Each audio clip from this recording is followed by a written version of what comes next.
All right, John Livia here, Serious Outcast. This is going to be a fun video, actually. I decided that I was going to make a video about the five best actors, in my opinion, that ever played mafia bosses.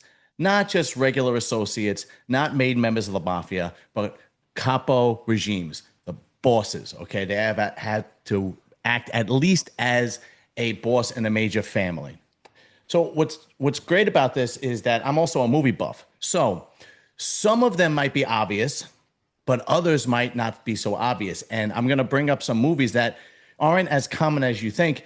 And if you haven't seen them, they're great movies. Go and see them. So I I got five, but then I had two honorable mentions.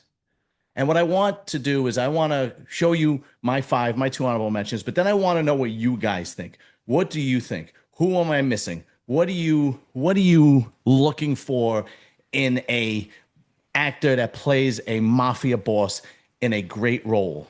And the one thing that you'll see out of all the actors that I picked, there's one thing they all have in common.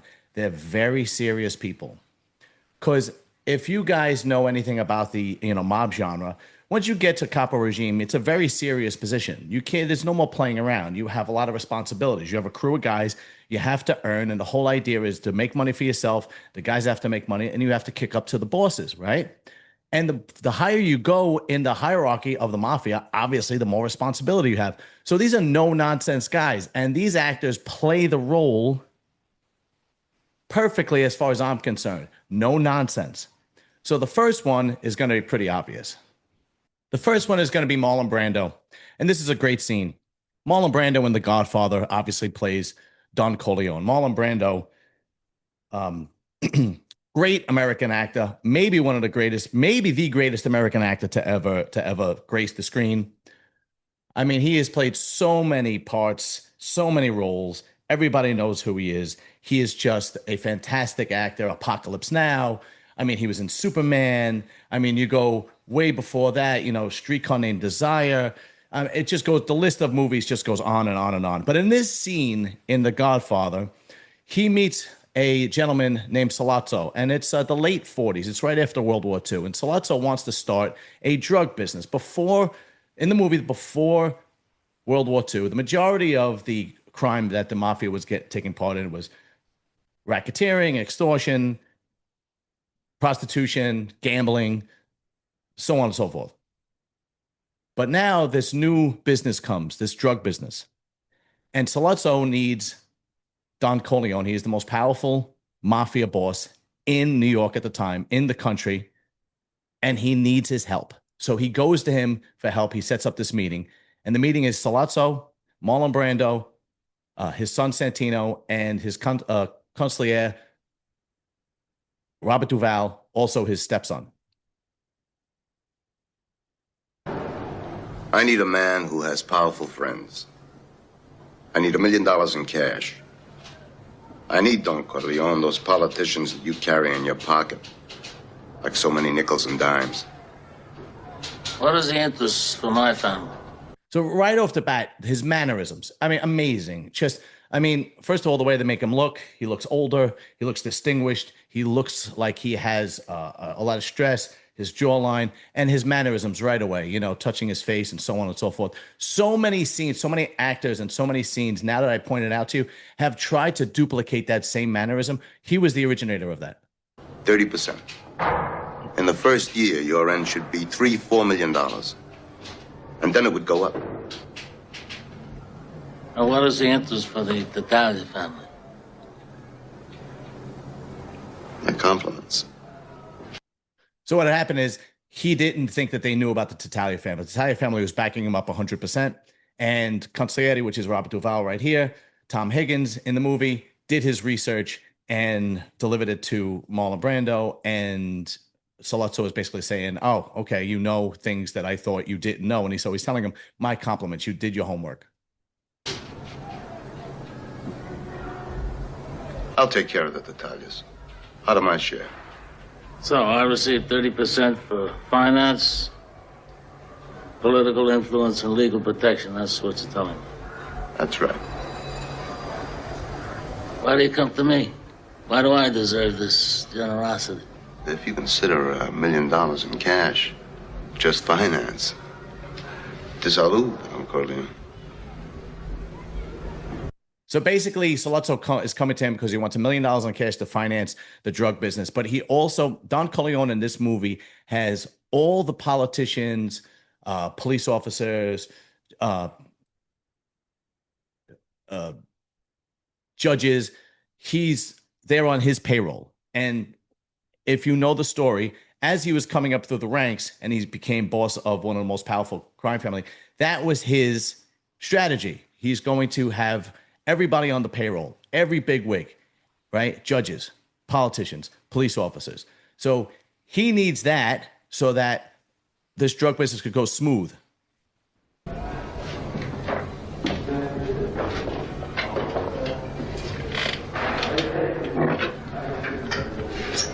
I said that I would see you because I heard that you were a serious man, to be treated with respect.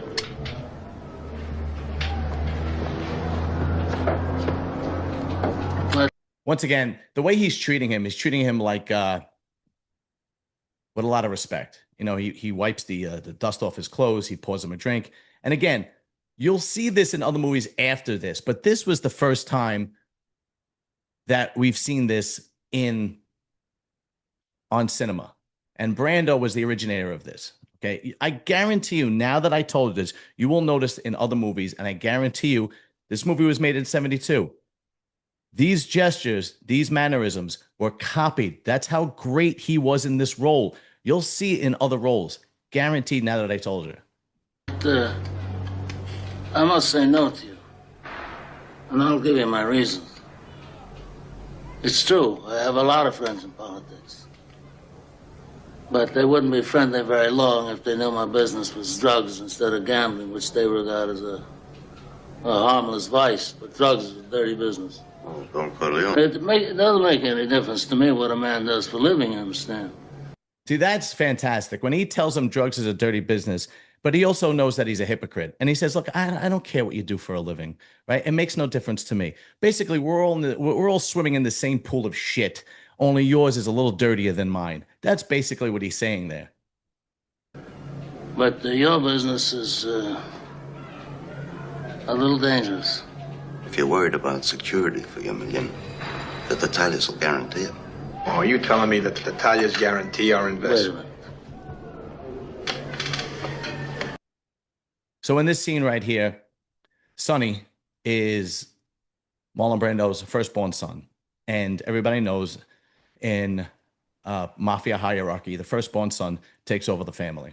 So he's being bred to be the new Don once Marlon Brando passes away. Now, if you see the movie and you watch the movie, you obviously know that this doesn't happen. If you haven't seen it, watch it. It's an amazing movie, probably one of the best movies you'll ever see. But in this instance, Sonny is impatient. He's a hothead, and he's basically just giving away information. And Brando, as you see, he's looking at him. He's basically saying, "What are you doing? Keep your damn mouth shut."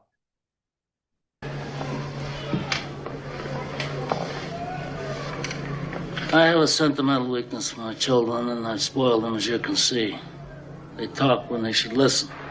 But anyway, Senor Sollozzo, my no is final, and I wish to congratulate you on your new business. I know you do very well, and good luck to you. Especially since your interests don't conflict with mine. Thank you.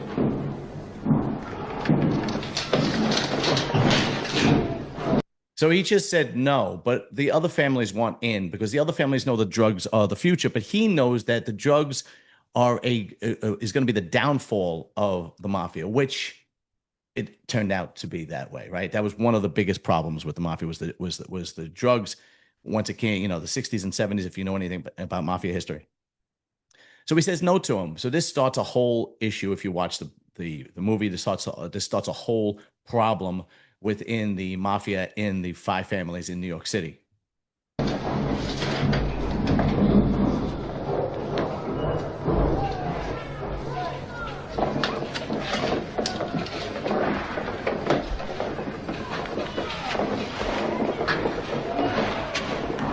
Santino, come here. What's the matter with you? I think your brain is going soft from all that comedy you're playing with that young girl. He says Santino has a girl on the side. He has a mistress. He's obviously married, has children, but he has a mistress. And when he says you're playing comedy with that young girl, comedy is an old school term for having an affair, for sleeping with somebody, for having sex with somebody. And he's basically scolding Santino right here because he basically spoke out of line. He gave away the things that they shouldn't be talking about to strangers outside of the family. Because he said the Tatalios will guarantee our $1 million investment, and he immediately got hot. And in this movie, Brando plays a cool-headed, well thought out, very strategic mafia boss, and he lets nothing get by him. And he certainly doesn't let his enemies or people he does business with know what he's truly thinking. And this is what he's trying to breed and teach Santino. But Santino is a little bit different. In the movie, he plays somebody that can't control his temper. Never tell anybody outside the family what you're thinking again. Go on. All right, my number 2 pick, and by the way, this is in no particular order. I have top 5, 2 honorable mentions. They're in no particular order. It's not like 1 through 5. 5 is the best, 1 is the best. I'm just picking top 5, in my opinion. So obviously, this is another obvious one. This is Goodfellas. And Paul Sorvino plays such a great mafia boss. He's supposed to be a mafia boss in the Lucchese crime family. And if you haven't seen Goodfellas, I don't mean you might be living under a rock, but I'm sure you have. If you haven't, go see it. It's a tremendous movie. Paul Sorvino plays a mafia boss, and he's another one. It's more real. He plays more Italian, more street, more gritty than obviously a Marlon Brando, Brando was more of a Hollywood actor. And this is more realistic of how a mafia boss would really act, right? But his mannerisms, his facial expressions, the way he sits, the way he eats, the way he talks, it is just tremendous acting all the way around. So in this first part of the scene, this is 2 scenes I'm going to show you. The first part of the scene is Ray Liotta is narrating, and he's telling you how the mafia works, what Paul Sorvino is as a boss, what he does, and so on and so forth. For a guy who moved all day long, Paulie didn't talk to 6 people. If there was a union problem or, say, a beef in the numbers, then only the top guys could meet with Paulie to discuss the problem. Everything was one-on-one. Paulie hated conferences. He didn't want anybody hearing what he said, and he didn't want anybody listening to what he was being told. Hundreds of guys depended on Paulie, and he got a piece of everything they made. It was tribute, just like in the old country, except they were doing it here in America. And all they got from Paulie was protection from other guys looking to rip them off. I mean, right there, the way he's dressed, his watch, the way he's holding his food, his manners, his facial expressions, even his hairdo. I mean, this is Cosa Nostra all the way. Paul Sorvino did his homework when he took this role. Just a tremendous actor. He was a great TV actor. He played a policeman. I mean, he was another movie called Blood Brothers where he plays an electrician, and he's the uncle to the star of the movie. And it's just he has a tremendous career. But this really stamped his career. This really put an exclamation of how good he really was as an actor. That's what it's all about. That's what the FBI could never understand. That what Paulie and the organization does is offer protection for people who can't go to the cops. That's it. That's all it is. They're like the police department for wise guys. But I'm worried. So now in this scene, a friend or associate comes to him for help.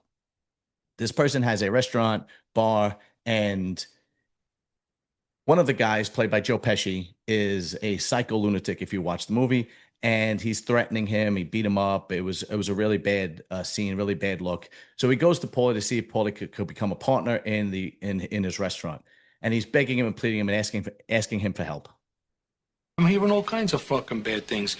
I mean, he's treating me like I'm a fucking heifer fag or something. I'm gonna wind up a lamist. I gotta go on a fucking lamb in order to get away from this guy. This ain't right, Paulie. I mean, I can't go here, I can't go there. You think you're the only one? I talked to them a million times. They don't listen. If you tell him, he'll stop. I mean, what am I gonna do? I'm gonna wind up being declared an MIA? They're gonna find me in the back of a car somewhere in the weeds? Come on.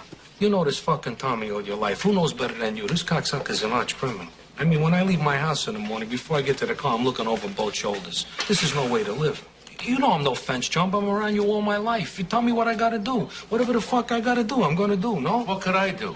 If there was something I could do, don't you think I would do it? You know me. I would like to help you out. I hope so. Sonny.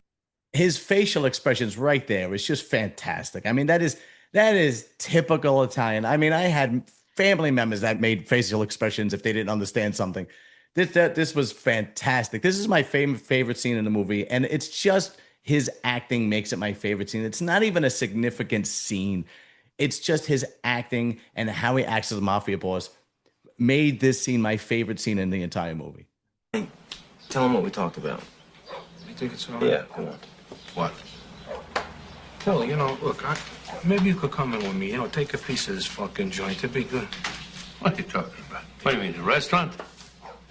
Yeah, I mean, it's a classy place. I mean, look at the layout. When you've been in there a million times, you know what it looks like. I mean, Tommy taking over this fucking joint is like putting a silk hat on a pig. I mean, I don't mean no disrespect on that, Henry, but that's the way it is. I know you're his friend. I'm begging you. What can I say? What am I going to do? What am I going to do? What do you want from me? I don't know I don't know nothing about the restaurant business. Nothing. All I know is to sit down and order the meal. I don't know how to make. I really think you need to be Italian and from New York to enjoy his acting because he nails it. I mean, look, it's not much of a stretch for him. He was Italian from New Jersey, but his mannerisms and the way he says that, well, I don't know nothing about the restaurant business. What do you want from me? It was perfect. You can't get more of an Italian mafia boss mannerism, the way he speaks to him, so on and so forth. It was just perfection. Like a restaurant. No, not for you. It's just a place to hang. I mean, that face is classic. When he looks at Henry and he's like, that face is just classic. You know, I mean, the chef is great. The fucking shows are good. There's a lot of who's coming in here all the time. I like to help you out. Look, what do you want from me? What am I going to do? Tommy's a bad kid. He's a bad seed. What am I supposed to do? Shoot him? That wouldn't be a bad idea. And that's the look of death he gives him. These are his crew members. Now, they're not made. Some of them are made. Some of them aren't made. Tommy is not a made member, but he's known him since he's a kid. And he said, jokingly, what am I supposed to do? Shoot him? And this guy was like, that's not a bad idea. And the look he gives him is the look of death. And watch, the actor that plays the associate immediately apologizes and immediately knows that he fucked up. Watch this. I'm sorry I said that. I didn't mean to say that. I just mean that he's scaring me. You know, I need help. All right, help me, please. You know. You know anything about this fucking restaurant business? He knows everything about it. I mean, he's in the joint 24 hours a day. I mean, another fucking few minutes, it could be a stool. That's how often he's in there. You understand? You want me to be your partner? Yeah. That's what you're trying to tell me. You want me to be your partner? Yeah, what the fuck you think I'm talking about, Paulie? Please, come on. It's not even fair. No? You don't understand. The joint is over. Oh, you run the joint. Maybe I'll try to help you, all right? God bless you, Paulie. Okay. I appreciate it. Even right there, the way he's putting the cigar in his mouth, it was just, I think, honestly, I'm going to put him as my number one pick. If I said no particular order, but he was just tremendous in this movie, man. He really was. Okay. This movie is pretty obvious too, Gotti. But who I'm going to pick is not so obvious. I didn't pick Colasanto, even though he was a capo. He plays John Gotti, obviously. I picked Anthony Quinn. Anthony Quinn plays Neil Delacroce. Neil Delacroce was either the underboss or the consigliere to Carlo Gambino or the Gambino crime family during the 70s into the early 80s. In this scene, John Gotti had killed a made member, and you can't kill a made member. You can't even lay your hands on a made member. So Paul Castellano wanted John Gotti killed because he broke the rules. And back then, that was the penalty. If you put your hands on a made member, you died. But since John Gotti was a captain already, and he was obviously a made member and a captain, Neil Delacroce, who looked at John Gotti as a son, negotiated his life. And Carlo Gambino and Paul Castellano, they gave him a pass. But now what's happening is Anthony Quinn is walking into Gotti's club. Anthony Quinn is obviously Neil Delacroce.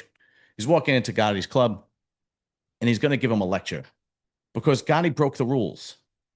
And Neil Delacroce plays an old school gangster, and his attitude is you do not break the rules. Because if you break the rules, then the hierarchy that they have developed over the years is no good anymore. It works on rules and regulations. But the way he walks in and the way he talks and his mannerisms. Now, Anthony Quinn was actually Mexican. He was born in Mexico, but made incredible movies. Zorba the Greek, Requiem for a Heavyweight. I mean, the list of movies that he did was just tremendous.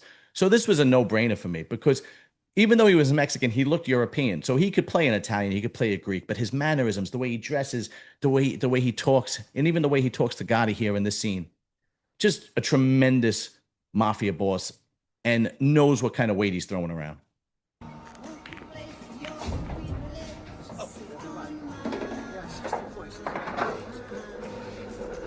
Immediately, as soon as he walks in, you can see the energy and the whole room changes. It's like, oh shit. Oh shit. Neil Delacroce is here. Everybody, everybody at attention.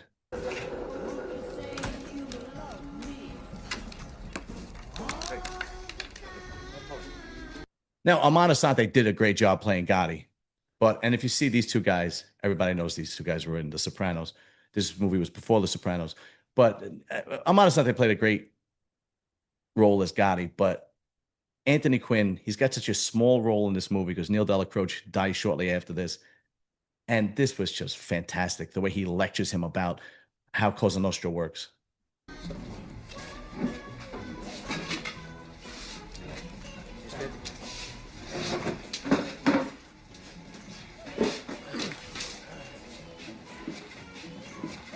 They're negotiating all night. Stick wall.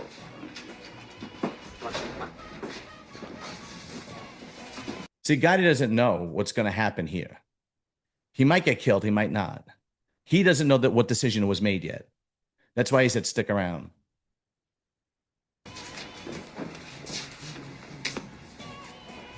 Negotiating what? Your fucking life. They're taking out a fucking cokehead. Be quiet! Sit down. I said sit down.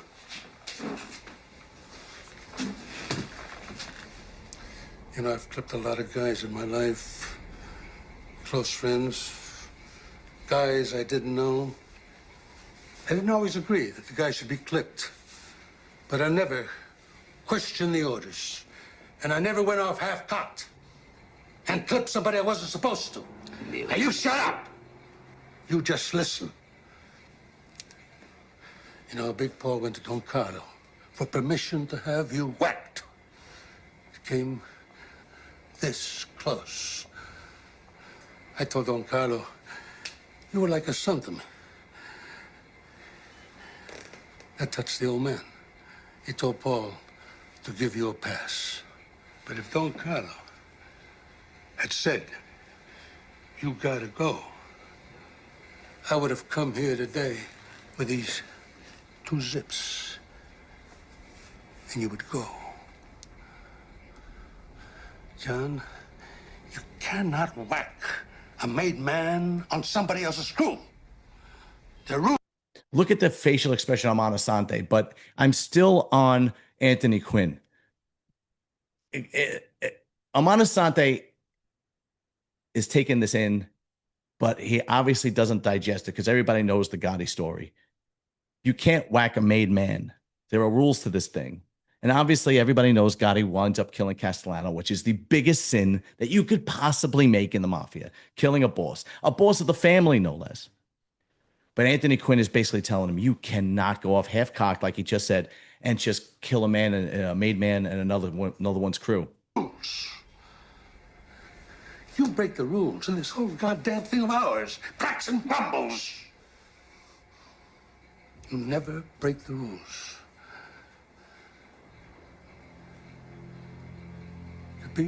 And that's foreshadowing, because everybody knows that John Gotti breaks the biggest rule. But if this scene is accurate, then John Gotti had been warned by one of the greatest Italian-American gangsters in Mafia history, and he just dismissed it. But the facial expression on Anthony Quinn and his mannerisms and the way he's dressed and the way he's talking to him, Cosa Nostra, 100%. Tremendous, tremendous, tremendous work. Now, these next two choices are not obvious. You guys may have not seen this movie, but you should go and watch the movie. It is a tremendous movie. In this movie, there's a mafia boss in New York City. This movie takes place from the early 60s to the early 80s. The mafia boss is King Benny, played by Vittorio Gassman. Vittorio Gassman was a tremendous Italian actor.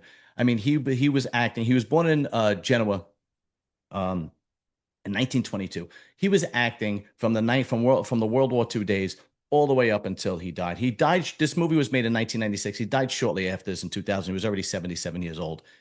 He plays an old school Italian mafioso.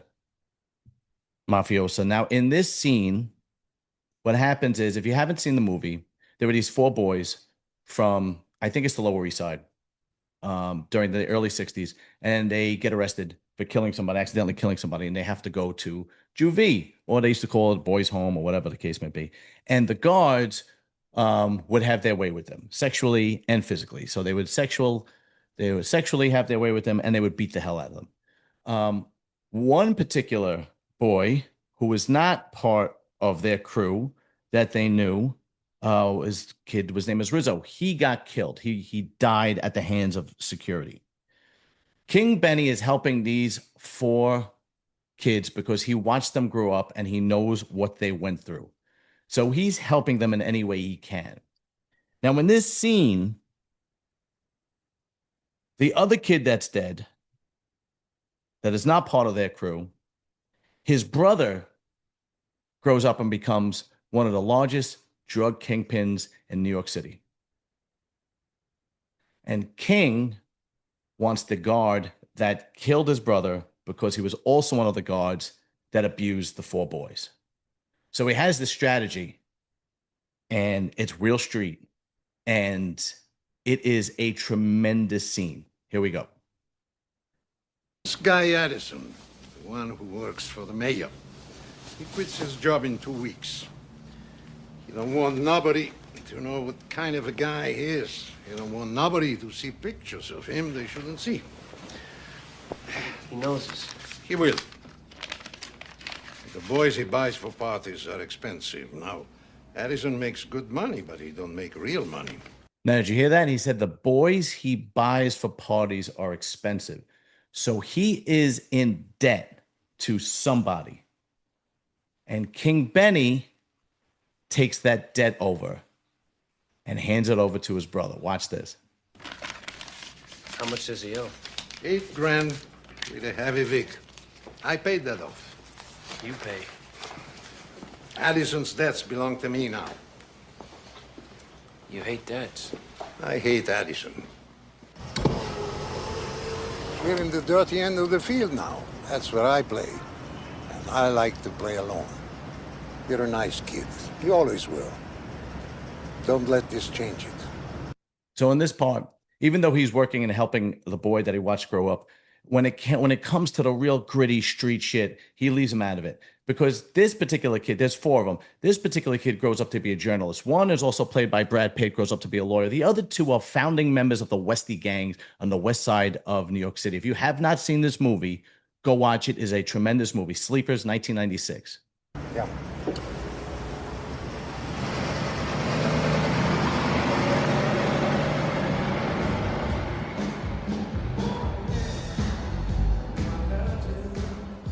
His mother named him Edward Goldenberg Robinson, after her favorite actor. To continue the Hollywood connection, Eddie Robinson took the street name Little Caesar as he made his way up the ranks of the lucrative drug trade. He had a 12-year-old son in a private school in upstate New York. He named him Rizzo after his youngest brother, who died while in the custody of the Wilkinson Home for Boys. Now, this exchange is tremendous because even though King Benny is at Little Caesar's shop and Little Caesar's guys are around him and he's on his territory, King Benny is not afraid, and his energy shows that. And his energy basically is, I'm going to give you a gift for no particular reason. And he also tells him about everything that happened to his brother in so many words. Like he almost speaks in riddles, but you understand it. It's just a great scene. I want you to give me some money. All right. I'll play along. How long before you pay it back? I ain't paying it back. Somebody else is. Is this somebody I know? Your little brother knew him. Rizzo? Mm-hmm. How did he know Rizzo? Henry Addison was a guard in an upstate reform school. He was there at the same time as Rizzo, before and after he died. Pip, count out $8,000, put it in an envelope.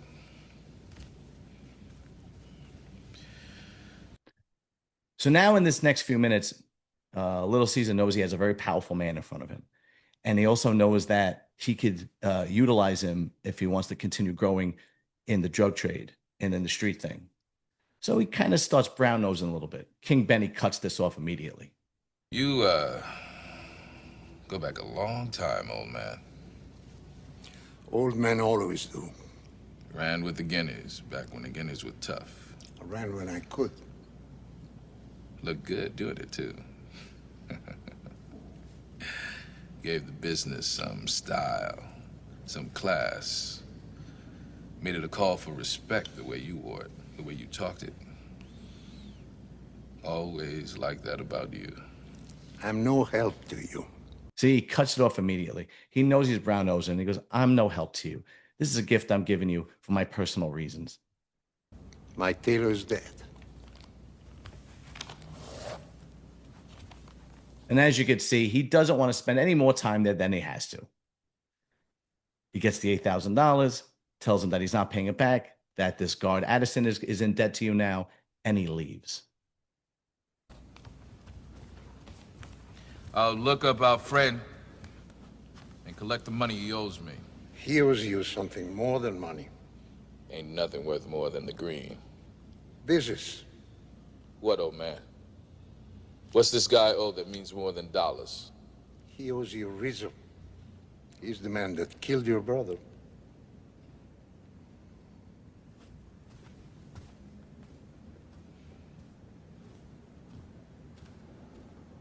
They said he died of pneumonia.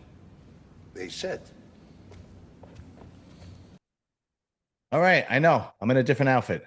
Took me a couple of days to put this one together just because I was a little pressed for time. But here we are. This is number 5. You guys may or may not know this movie. This is a movie called Raging Bull. It came out in 1980. It was a huge success. The movie was about a fighter. It was a true story. The movie was about a fighter named Jake LaMotta. And Jake LaMotta was the middleweight champion during World War II. And he had great fights with Sugar Ray Robinson. They were great middleweights during that era. But Jake LaMotta was Italian, and he was from the Bronx. And in the 1940s and 50s, if you were Italian and you wanted to be a champion, well, you had to deal with the Mafia. This one's a little bit different. If you haven't seen the movie, this is a fantastic movie. Go and watch it. It is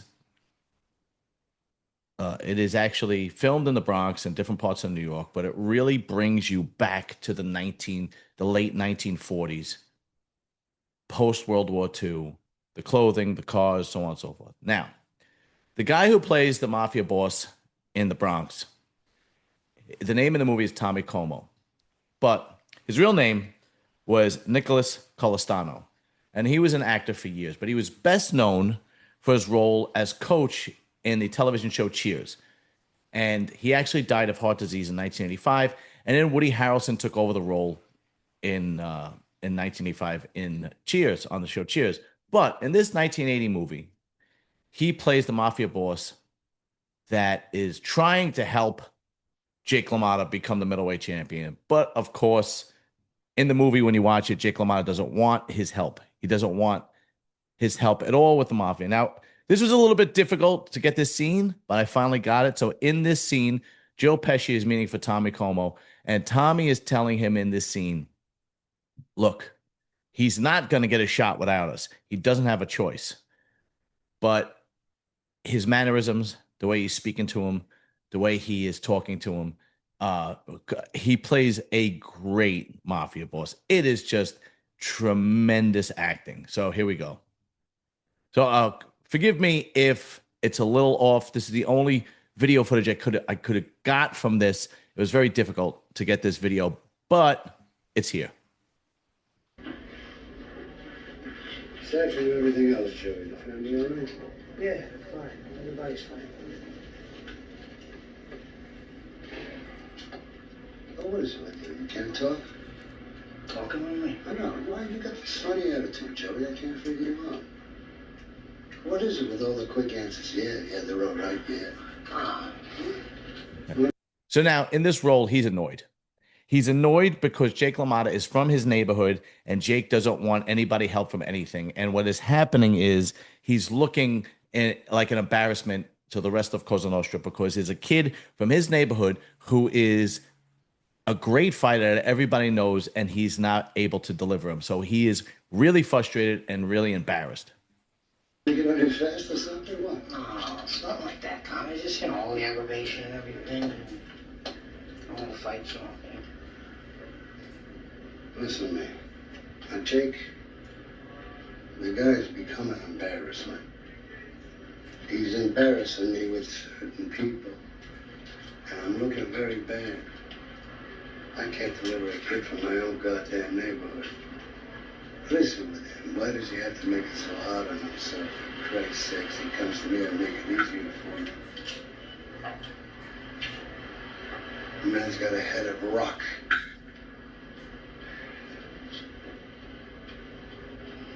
It's hard to explain, Tom. Jack respects you. I mean, he don't even say hello to anybody. You talks to, he likes you. It's just that when he gets something on his mind, he's got a hard head, he likes to do things his own way.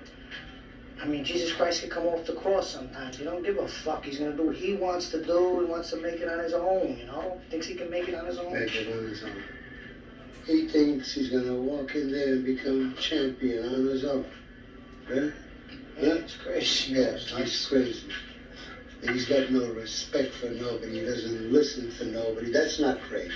I respect you. He doesn't respect anybody.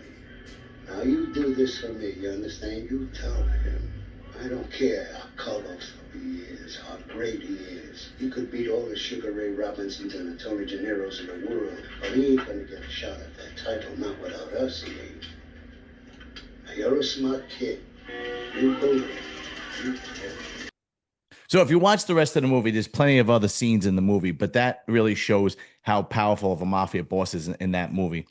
He basically is saying there's no way he's going to get a shot at the title without me. I'm the boss of this neighborhood. He's from my neighborhood.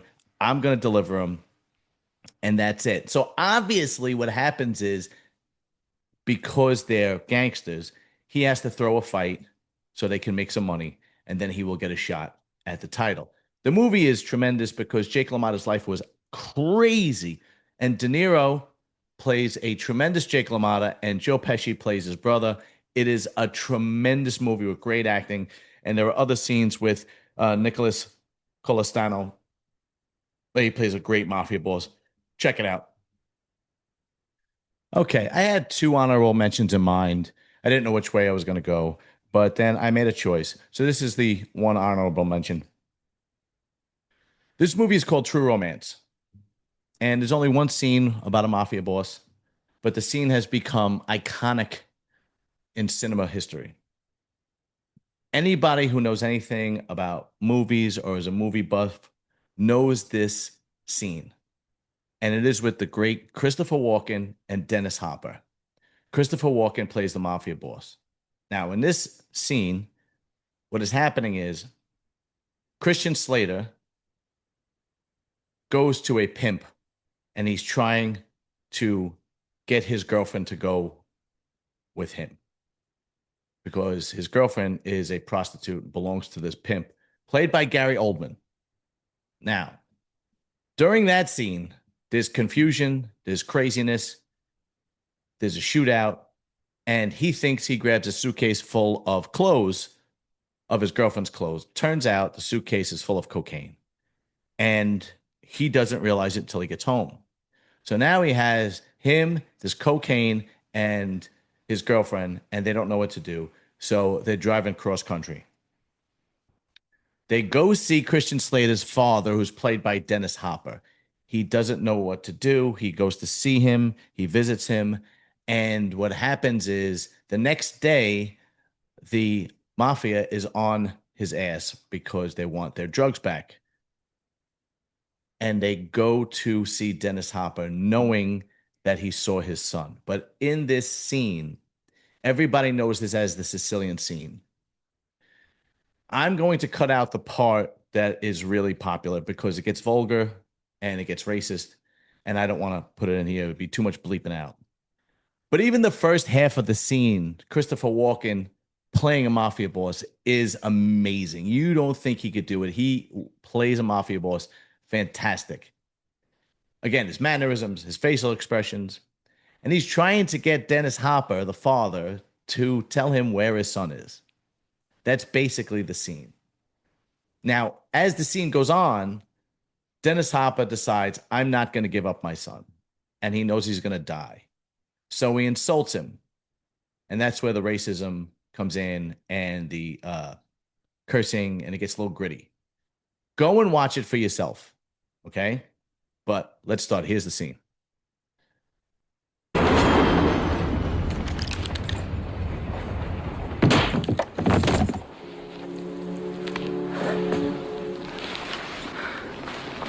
Frankie, tell Luca to go outside and do you know what?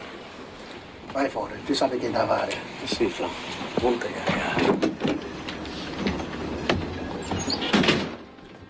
Do you know who I am, Mr. Wally? I give up. Who are you? The Antichrist. You got me in a vendetta kind of mood. You tell the angels in heaven you never seen evil so singularly personified as you did in the face of the man who killed you. My name is Vincent Kirkcaldy. I work as consul for Mr. Blue Boyle, the man your son stole from. I hear you were once a cop, so I can assume you've heard of us before. The only thing that's a little bit far-fetched is his vocabulary and grasp of the English language. No mafia boss speaks like this. I mean, he speaks like a graduate student, right? But even with that, and it's a little exaggerated and it's a little far-fetched, he still does a great job as a mafia boss. And that's why I made it an honorable mention, because the other characters that I picked, they were more real. They were more convincing as mafia boss, really true, gritty, hard mafia bosses. Correct? I've heard of Blue Boyle. I'm glad. Hopefully, that will clear up the how full of shit of my question you've been asking yourself. We're going to have a little Q&A. And at the risk of sounding redundant, please make your answers genuine. You want a Chesterfield? No. I have a son, my own, about your boy's age. I can imagine how painful this must be for you. But Clarence and that bitch-hole girlfriend of his brought this all on themselves. I implore you not to go down that road with them. You can... His mannerisms are really good, even the way he's dressed. I remember watching this as a young man, thinking he was dressed so amazing with the tie and the cufflinks and the scarf. And I was just like, oh, God, he looks like he just came out of a GQ Mafia magazine. Always take comfort in the fact you never had a choice. Look, I'd like to help you if I could, but I haven't seen Clarence. You see that? And smarts, doesn't it? You're slammed in the nose. Fucks you all up. Get that pain shooting through your brain, your eyes fill up with water. That ain't any kind of fun. But what I have to offer you, that's as good as it's going to get. he knows he's lying to him because he knows he saw him the day before. But Dennis Hopper refuses to give him up. And it won't ever get that good again. We talked to your neighbors. They saw a Cadillac. Purple Cadillac. Clarence's purple Cadillac. Parked in front of your trailer yesterday. Mr. Wally, you seen your son? I seen him. I can't be sure of how much of what he told you, so in the chance you're in the dark about some of this, let me shed some light. That whore your boy hangs around with, a pimp, is an associate of mine. I mean, just pimping and other affairs. He works for me in a courier capacity. Well, apparently. The dirty little whore found out we were going to do some business because your son, the cowboy, Miss Flame, came in the room blazing and didn't stop till they were pretty sure everybody was dead. What are you talking about? Talking about a massacre. They snatched my narcotics, hightailed it out of there. Would have got away with it, but your son, fuckhead that he is, left his driver's license in a dead guy's hand. So this scene is like 10 minutes long of probably the greatest cinema chemistry of two actors ever, and it's all dialogue. I mean, there's a little bit of violence, but the majority of the chemistry between these guys is all dialogue, and it is just fantastic between two professional actors. And I can't express it enough. If you haven't watched the movie, go and watch the movie. The entire movie is great, but this is only the one scene where you see Christopher Walken as the mafia boss. You know, I don't believe you. That's of minor importance. What is of major fucking importance is that I believe you. Where did they go? On their honeymoon.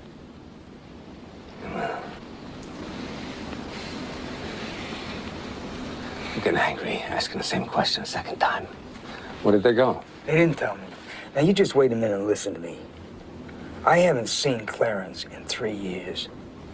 He shows up yesterday with a young girl, saying that he got married. He asked for some quick cash to go on a honeymoon. He asked me if he could borrow $500. I felt like helping him, so I wrote him out a check. We went to breakfast in the morning, and that's the last I saw of him. So help me God. They never thought to tell me where they were going. And his face right there just reads, "You're lying to me, and I know it." And I never thought to ask.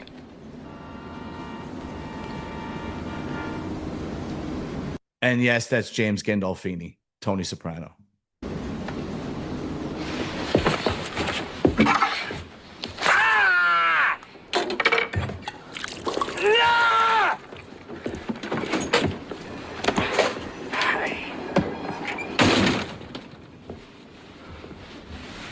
Don Vincenzo, non c'è niente. Questo non è buono. You know, Sicilians are great liars. Best in the world. I'm Sicilian.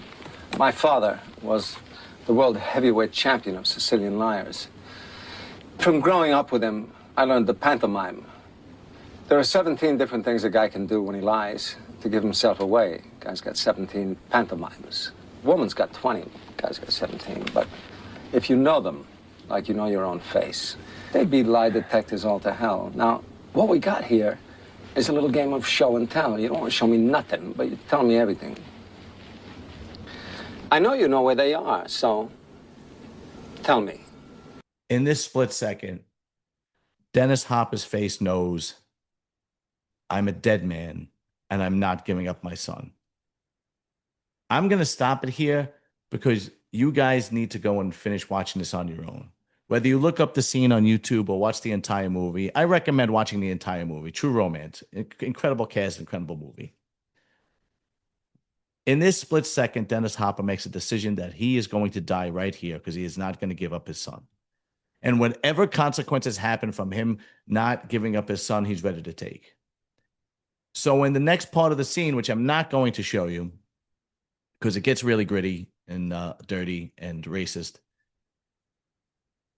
He decides that I'm going to insult this man, and I'm going to go out dying, but I'm going to go out my way. I'm going to go out guns blazing, for lack of a better term. And this entire scene is all anybody spoke about after this movie came out. This was a strong honorary mention. And the other honorary mention was Michael Madsen from Donnie Brasco. But this one blew him out of the water. I had to have this in this list. So yeah, there you have it. Top 5, one honorable mention. What I want from you guys is I want you to tell me if you agree with it, if you don't agree with it, who do you think, what movies did I miss? Let me know who you think played a great mafia boss in movies, in TV shows. And leave the comment, like, share, subscribe, and I'll see you guys soon. Later.